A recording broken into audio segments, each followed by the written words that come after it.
จะเรียบสู้บางปอนต่างออกคะเนี้ยจะทั้งไงเนี่ยเข้มทเวอร์วีดีโออมปีส่วนฉบับរបស់នាងខ្ញុំចា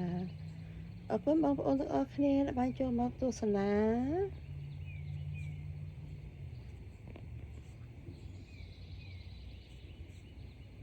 ចាវីដេអូនេះគឺខ្ញុំថតនៅពេលព្រឹកព្រលឹមចាប្រហែលជាម៉ោង7កន្លះចា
ចាបងប្អូនទាំងអស់គ្នាចាវីដេអូរបស់ខ្ញុំ